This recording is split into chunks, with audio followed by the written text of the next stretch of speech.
सुबह का वक्त था और सरला जी काफी उदास चेहरा लिए हुए पार्क में बैठी हुई थी। तभी उनकी सहेली सुमन वहां पर आती है।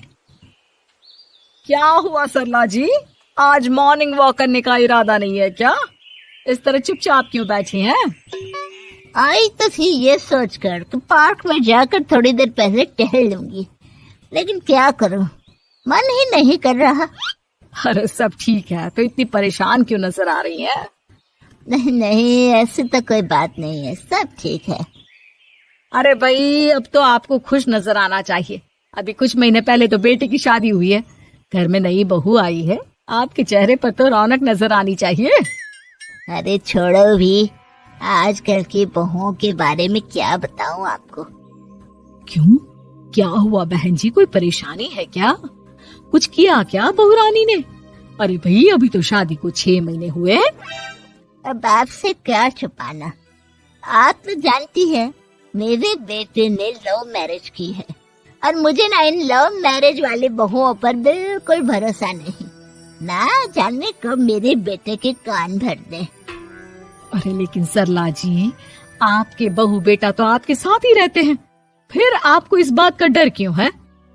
पता नहीं क्यों बहन जी, अभी तो मुझे अपनी बेटी दीपाली की भी शादी करनी है।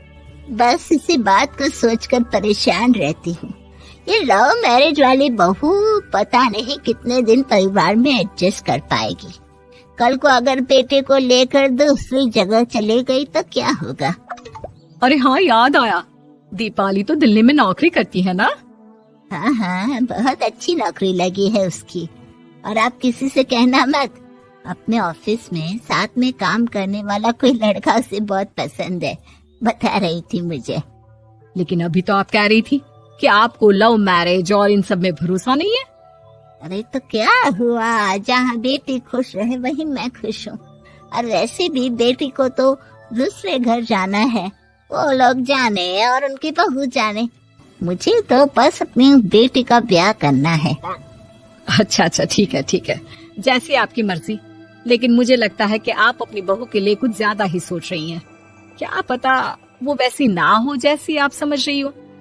सरला जी अपनी जगह से उठते हुए कहती है, अब ये तो भगवान जाने, बस मेरी बेटी दीपाली की शादी उसकी पसंद से हो जाए तो मैं गंगा नहा लूं। चलिए बहुत देर हो गई है, मैं भी अब घर जाती हूँ। अच्छा अच्छा ठीक है, मैं भी चलती हूँ। अगले दिन जब सरला जी अपने घर पर बैठकर चाय की चुस्कियां ले रही थी, तभी उनकी बहू वहां पर आती है।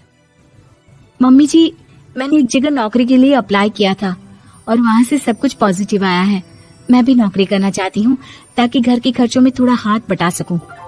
अरे बहू, तुम्हें नौकरी करने की क्या जरूरत है? मेरा बेटा अच्छा खासा कमाता है, क्या तुम्हें किसी बात की कोई कमी है? तभी सरला जी का बेटा वहाँ पर आता है। नहीं माँ, उसे किसी बात की कमी नहीं है, लेकिन वो इतनी पढ़ी लिखी है और अगर नौकरी करना चाहती है तो हमें उसे नौकरी करने देना चाहिए। कुछ पैसे घर में आएंगे, हम सबकी मदद हो जाएगी।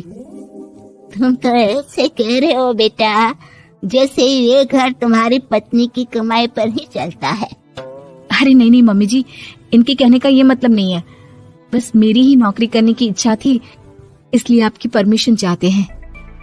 अब भाई, मेरा बेटा तुम्हें लव मैरिज करके घर में लाया है, मैं तुम्हें कुछ कैसे कह सकती हूँ? जो मर्जी आए करो।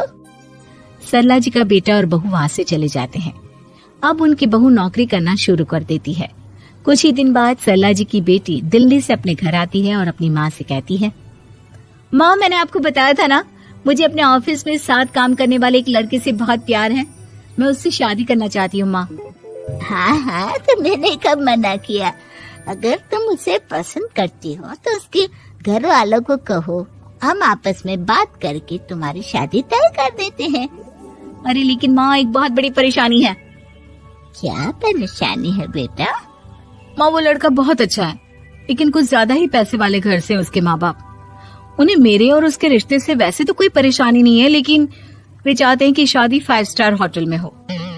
अरे ऐसे कैसे, हम तो मिडिल क्लास लोग हैं, हमारे लिए 5 स्टार होटल में शादी करना कोई आसान काम थोड़ी ना है। लेकिन माँ, मैं क्या करूँ? मैंने उनसे बात करने की बहुत कोशिश की, बस एक किसी जगह बात अटक गई है। साफ साफ कह दो बेटा, शादी करनी है तो ठीक है, लेकिन ये 5 स्टार में शादी करने वाली शर्त मैं नहीं मान सकती। अरे कैसी बात कर रही हैं आप मम्मी जी? अगर दीपाली को कोई लड़का पसंद है तो हम उनकी शादी के लिए पूरी कोशिश करेंगे, और अगर बात पैसों की है तो कोई परेशानी नहीं है। हाँ हाँ, तुम्हें तो बस बहुत आसान लगता है सब। जिस तरह तुमने मेरे बेटे से इतनी आसानी से शादी कर ली, सारे काम उतने आसानी से नहीं होते। समझ में आया? हर काम करने में पैसे लगते हैं। लेकिन माँ, मैं उस लड़की को बहुत पसंद करती हूँ। सही बात है बेटा, लेकिन तुम उस लड़के से साफ साफ कह दो, अगर उसे तुमसे शादी करनी है तो अपने घर वालों को मनाए। अगर नहीं मना सकता तो तुम दोनों अपनी गृहस्थी अलग से कहीं सेट कर लो। कोई जरूरत नहीं है अपने माँ बाप के साथ रहने की। मम्मी जी, ये आप क्या कह रही हैं? मैं भी तो आपके बेटे के साथ लव मैरिज करके आई हूँ। अगर मैंने भी ऐसा ही किया होता तो?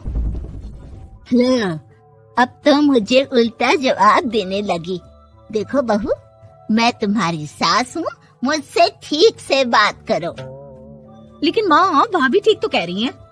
हाँ, अगर बात शादी के खर्च की है तो मैं उस लड़के से कुछ कह सकती हूँ, लेकिन उससे अपने घर वालों से अलग होने के लिए कहना, ये सही होगा क्या? आप तो समझिए माँ।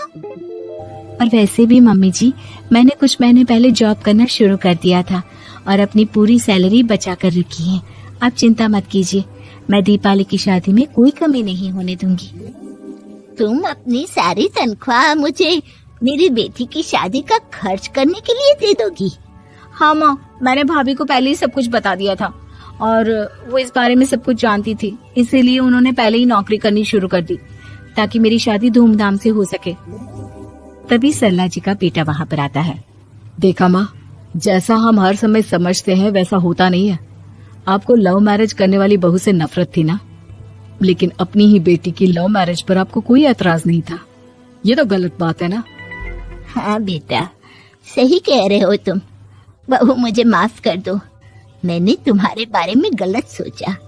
आज से मैं बहू और बेटी में कोई फर्क नहीं करूंगी, और अपनी लव मैरिज वाली बहू से तो बिल्कुल नफरत नहीं करूंगी।